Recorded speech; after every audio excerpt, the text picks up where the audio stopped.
Hi guys, this is the advisor and welcome back to the channel of upright men and women. The first thing I want to say is this, and let me put in my disclaimer from now. I've said this a number of times, but I'm going to say it again. The picture on your screen shows 3 passports. 3 images of passports. Some people would be extremely proud to carry the passport on the left. Others would be only too happy to carry the passport on the right. I am loyal to the passport in the middle. I am a Jamaican and I'll do what's best for Jamaica. I am a die-hard Jamaican, a patriot, a super patriot, an ultra patriot. And any political party that stands in the way of Jamaica's progress, that party and its supporters are viewed by me as enemies of Jamaica. And when it comes to the welfare of my country, I do not take into consideration personal feelings, family tradition, or family's voting history, or any kind of sentiments whatsoever. As a pragmatist, it's about what is real and what is true.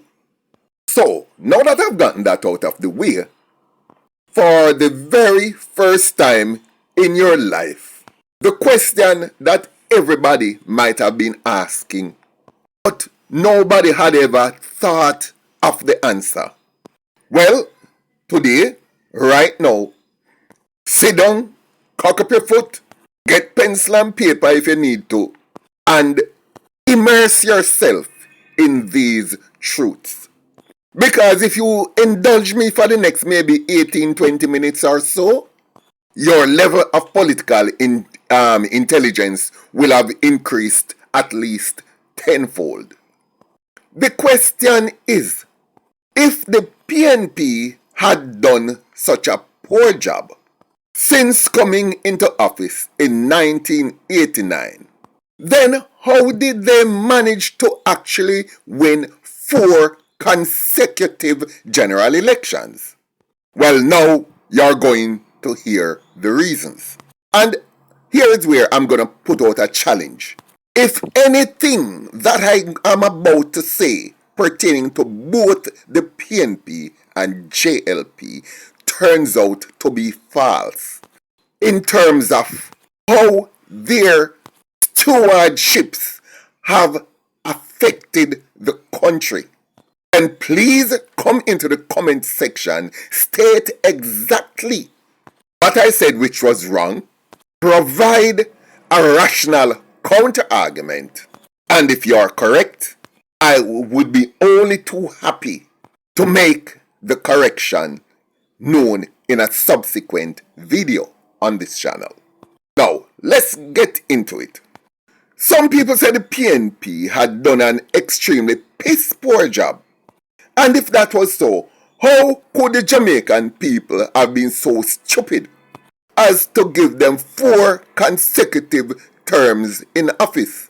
Not only that, but them nearly get a 5th term, because remember that the JLP only won by 1 dege seat when they took power after those 18 and a half years. Now, to understand that, we need to go back and look at the nature of both parties. In one, the PNP, they are focused on the people as opposed to be focusing on the welfare of the country itself. And you notice the first word in their name is people, People's National Party. The JLP, on the other hand, is focused on the nation broadly speaking. They are focused on Jamaica. And therefore, the first word in their name is the Jamaica Labour Party. Perhaps this is coincidence, but what I'm saying here regarding the name is not words play. is just how things has turned out. Now, let's look at some facts. And somebody, please come in the comment section and tell me which part me lie. Or where I'm being illogical, irrational, or biased. During the PNP's 18 and a half years, Jamaica became a financial pariah to the world. We were called the sick man of the Caribbean. And apart from our sprinters, the only thing else we were famous for was for being a political disaster. Now, I'm going to produce a list of some of the things that had taken place at that time. And for those of you who can stomach truth, this is the time to leave. Our economy had run down so steep to the point where we had to have something like cost sharing. They call it cost sharing in school instead of saying school fees. We had to add hospital fees because the government couldn't afford anything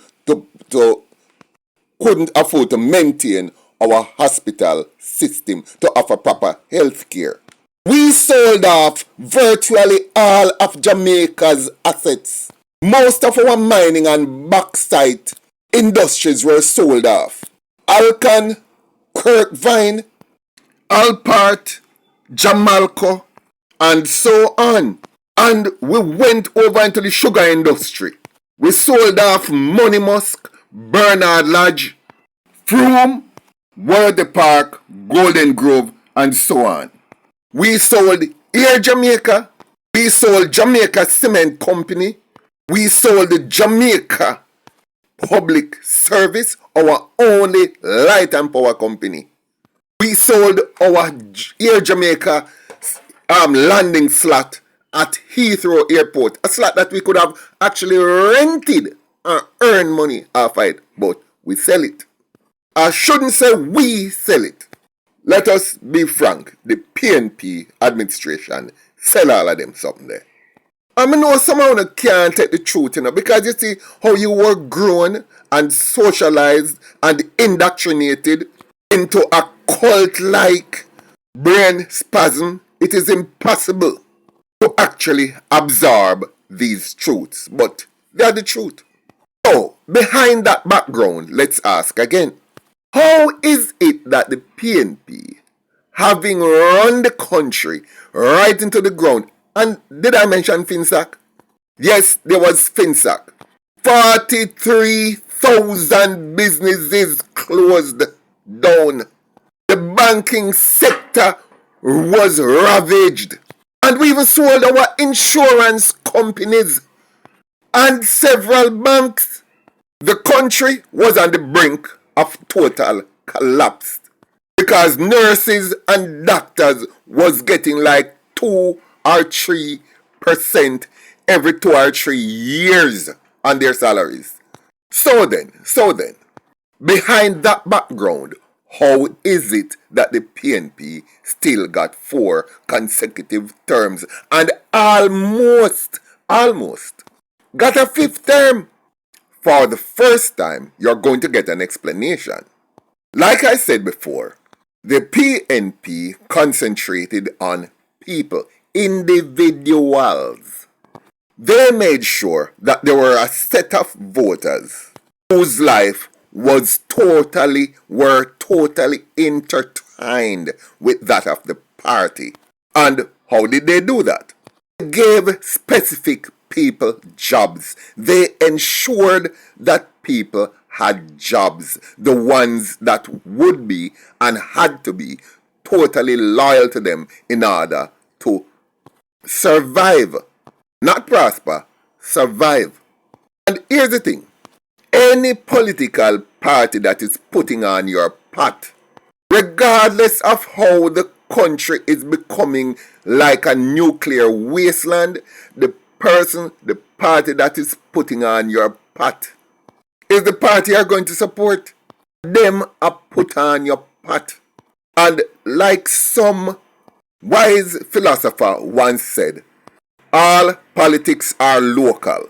The common man who go out and vote, he's not thinking about GDP and IMF and World Bank and Net International Reserve. He is thinking about what him a go eat tonight. And the PNP always make sure, 100% sure, that a set of voters, a clique of voters, Pat always put on. They made sure that these people get their diabetic pills, their blood pressure pills, any little medication that they need. And these PNP MPs and councillors, they make sure that those prescriptions are filled, and any little thing they can do, they make sure it's done. And from time to time, them are literally, although I used the term in a figurative sense before, them literally put on your pot or give you money for go cook, or make sure it's a little kitty comes, something from the kitty come in so you can go put on your pot. And the small man not thinking further than putting on a pot. And once you can put on enough people pot, you have the election pot, PAT. And because of this, the PNP had always seemed to be more caring, because they look out for individuals. Because at the end of the day, it is the individual who goes behind that little place and put the X beside one of the symbols. And these are people who are mostly illiterate or who have very little reasoning power. And the economy does not matter to them. What matters is what them going to eat tonight and tomorrow night and next week. And as long as the party can guarantee them that, them good. The JLP, on the other hand, is different. The JLP don't put on people pot. The JLP is about fixing the economy, creating opportunities so you can go work and put on for your own pot. The JLP not give no fish. The JLP does not encourage laziness.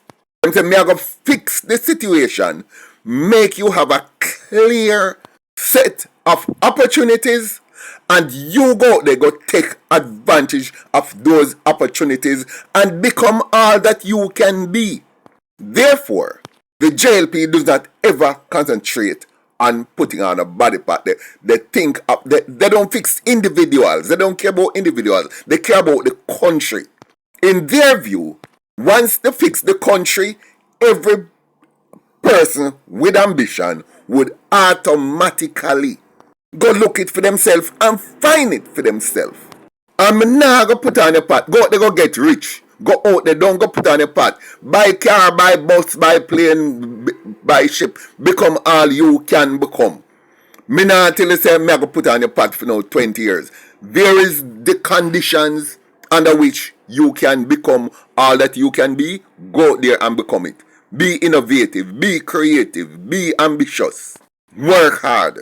So, here's the difference between the two parties. One, fix individuals, or should I say, they fix individuals, or rather, they keep you in survival mode, they keep you dependent, and you remain in that state probably forever. Because once you're in survival mode, and you realize that if this party comes out of power, you will not survive, there is no way you're going to want them to come out. That was the cause of the PNP's successes at the ballot. Let me put it another way.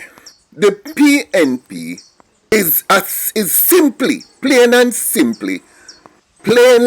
and simply, an electioneering machinery. But let me clear that up a moment. All political parties are electioneering machineries.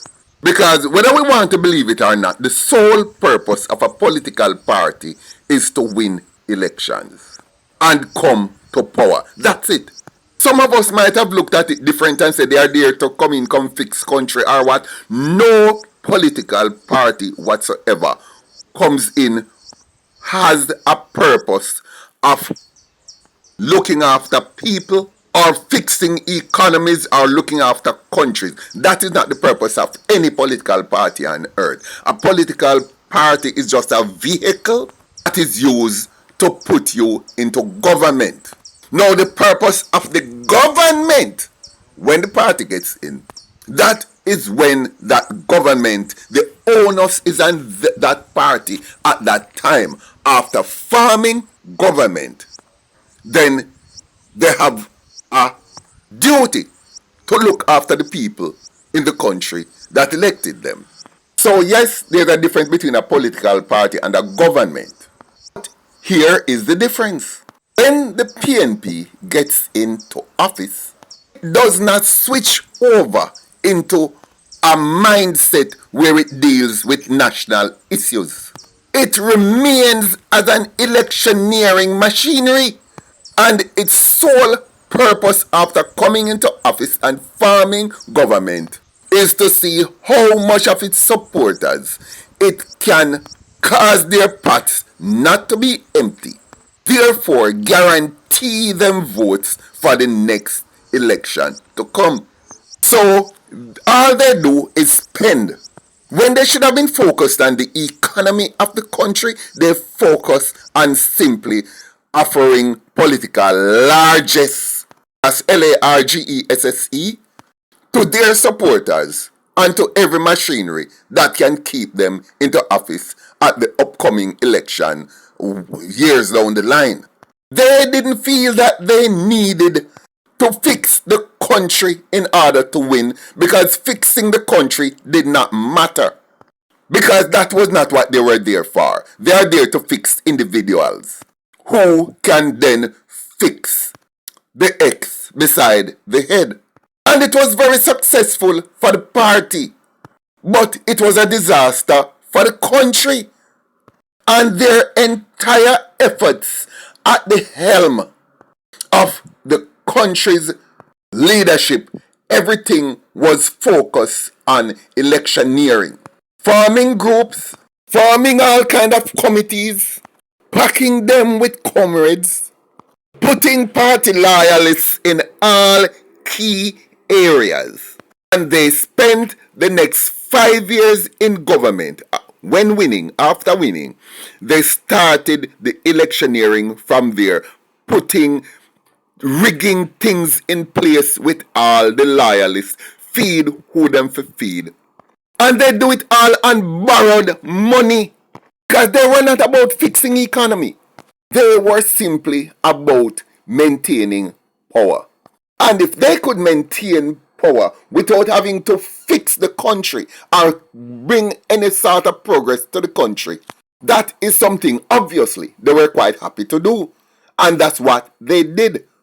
And they hijacked a lot of professional spokesman groups for different branches of government. They hijacked the Jamaica Nurses Association. They hijacked the Police Federation. They hijacked their flagship pressure group, the Jamaica Teachers Association. And of course the Jamaica Junior Doctors Association, among others, because all they were about was they were an electioneering machinery. And that was all the PNP was.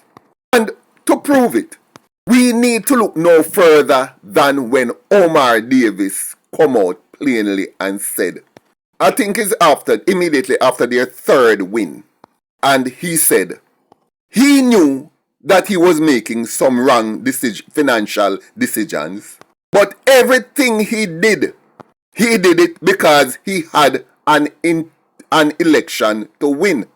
And he said that nobody going into an election was going to hold back on any form of spending.